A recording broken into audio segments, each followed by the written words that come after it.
لا إله إلا الله لا إله إلا الله لا إله إلا الله ما لنا رب سواه.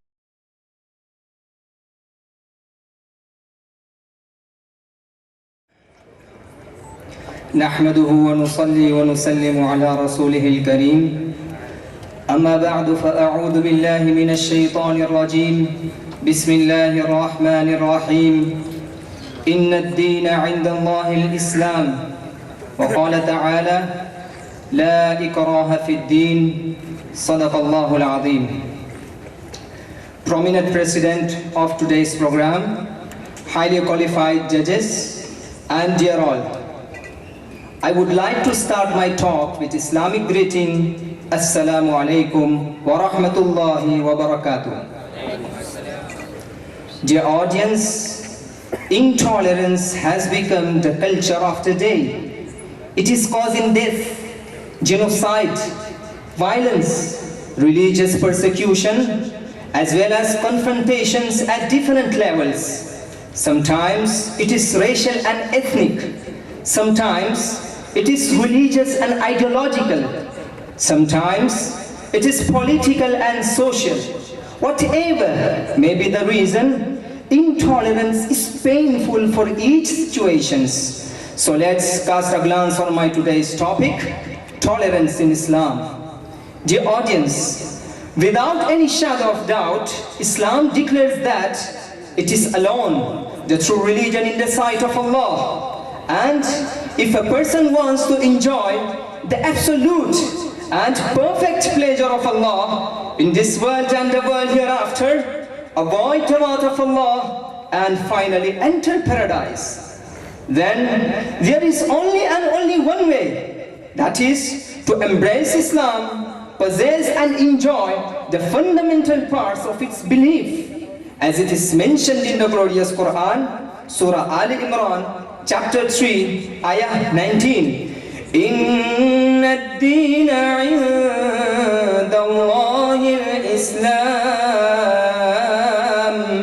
Indeed, the religion in the sight of Allah is Islam. In spite of this doubtless and crystal clear declaration of its being the true religion alone, Islam does tolerate other religions.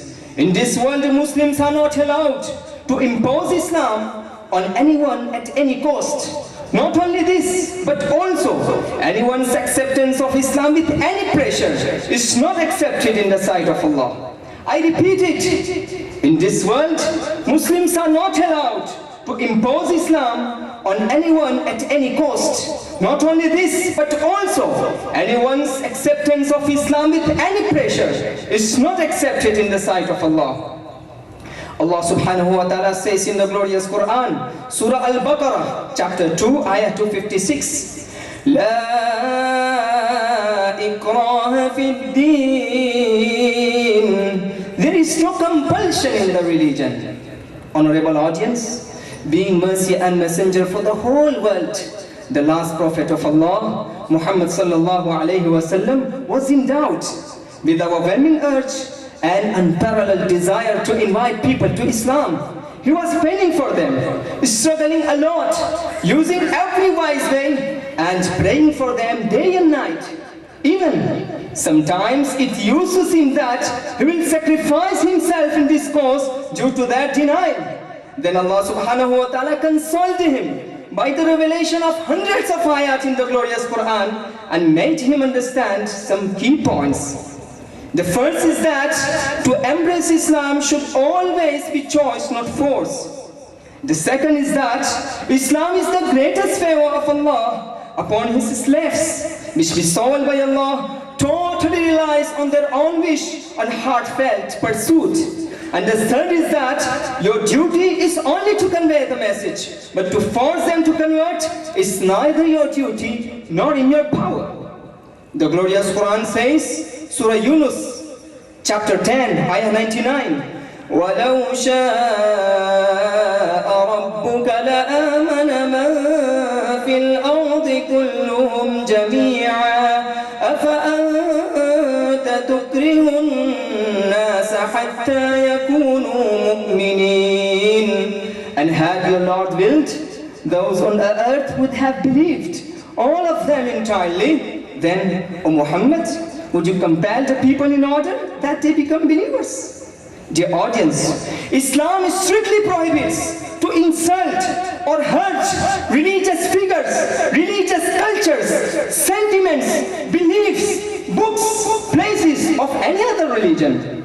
Allah subhanahu wa ta'ala says in the glorious Quran, Surah Al-An'am, chapter 6, ayah 108, وَلَا تَسُبُّوا الَّذِينَ يَدْعُونَ مِن دُونِ اللَّهِ فَيَسُبُّوا اللَّهَ عَدْوًا بِغَيْرِ عِلْمٍ كَذَلِكَ زَيَّنَّا لِكُلِّ أُمَّةٍ عَمَلَهُمْ ثُمَّ إِلَى رَبِّهِمْ مَرْجِعُهُمْ فَيُنَبِّئُهُم بِمَا كَانُوا يَعْمَلُونَ.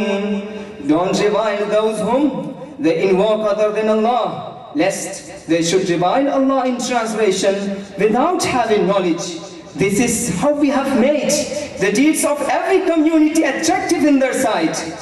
Then to the Lord is the return, so He will tell them what they were doing. Surah Al-An'am, chapter 6, ayah 108. And the same message is also given in the dozens of ayat of the glorious Quran, as well as in Bukhari Sharif, chapter of blood money, hadith number 6862 and hadith number 6675. Therefore, a Muslim can never satirize any prophet like Jesus, Moses, may peace be upon them, or any religious or spiritual leader of Hinduism or any other religion in the world. Yes, brothers, Islam also believes in the basic dignity of all human beings, regardless of their religions, colors, races, or ethnic backgrounds. May Allah subhanahu wa ta'ala inspire us to practice the Islamic teachings of tolerance in every aspect of our life. وآخر دعوانا أن الحمد لله رب العالمين.